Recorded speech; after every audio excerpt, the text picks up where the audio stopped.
Listen, if you've ever sat in a room full of people losing their absolute minds over a game while you're sitting there completely unmoved, wondering what fundamental piece of human wiring you're missing, I need you to understand something that's going to completely reframe how you see yourself.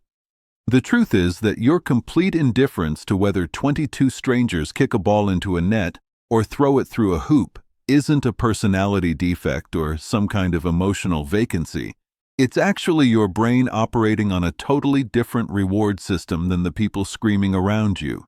And once you understand the neuroscience behind it, you'll realize you've been spending energy feeling abnormal about something that's just a different way of being human. What's happening in the brains of sports fanatics during a game is genuinely wild because every single play triggers a dopamine hit that's identical to what happens in gambling addicts, creating this cycle of anticipation and reward that keeps them hooked on outcomes they have zero control over, while your brain simply isn't wired to get that same chemical payoff from watching other people compete, which isn't a bug in your system, but rather a feature that directs your emotional investment toward things where your participation actually matters instead of watching millionaires you'll never meet chase a ball around a field.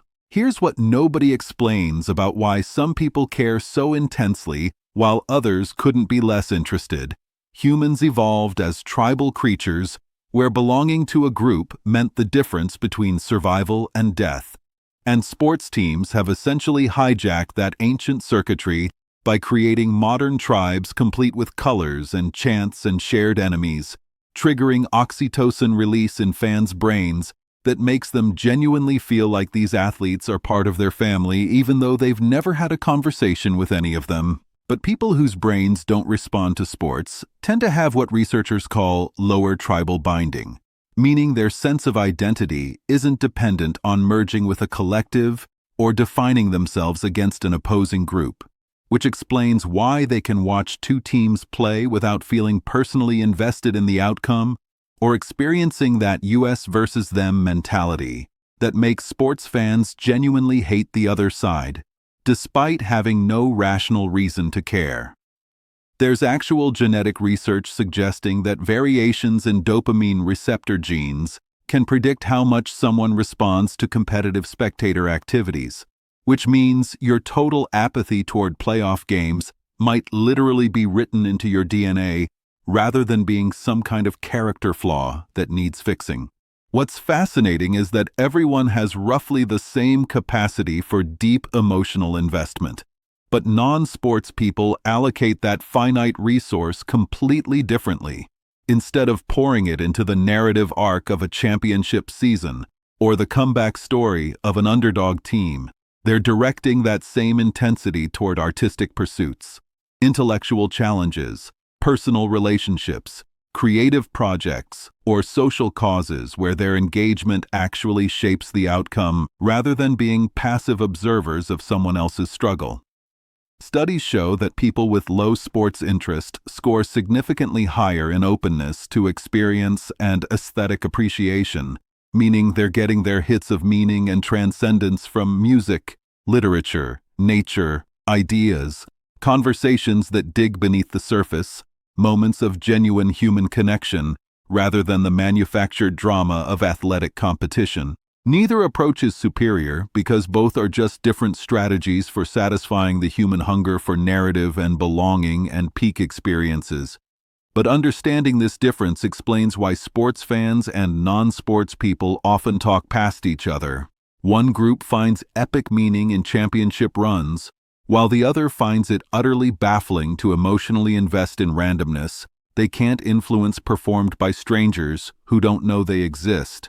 There's also this phenomenon called basking in reflected glory, where sports fans say, "We won after a victory," but switch to "they lost" after a defeat, using victories they had nothing to do with to boost their self-esteem, while psychologically distancing themselves from failures. Whereas people indifferent to sports tend to have more stable self-concepts that aren't dependent on external events completely outside their control. This might sound like a criticism, but it's really just an observation about different psychological strategies. Sports fans practice a form of empathy by caring deeply about the struggles of people they've never met, developing emotional investment in strangers' triumphs and defeats, while non-sports people direct that same empathetic capacity toward relationships where reciprocity exists, situations where their care actually matters to the people involved, contexts where they're participants shaping outcomes rather than spectators watching from the sidelines. The real insight here is that both groups are seeking flow states and peak experiences and a sense of being part of something larger than themselves. They're just finding it through completely different channels. Here's what this all means for you sitting there wondering if something's wrong. Because you genuinely don't understand why grown adults paint their faces and scream at televisions over games that have zero impact on their actual lives.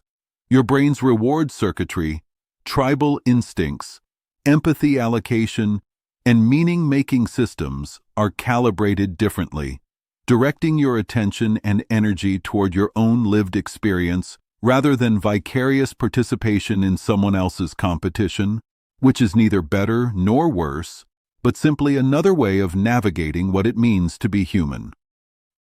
The next time someone looks at you with genuine confusion when you say you didn't watch the game, remember that you're not missing some fundamental piece of the human experience. You're just experiencing it through different channels that feel more authentic to how your particular brain is wired. You're not broken or boring or emotionally stunted because you don't care whether a team wins a championship. You're just playing an entirely different game, one where you're the protagonist rather than a spectator. And honestly, that might be the most interesting choice of all.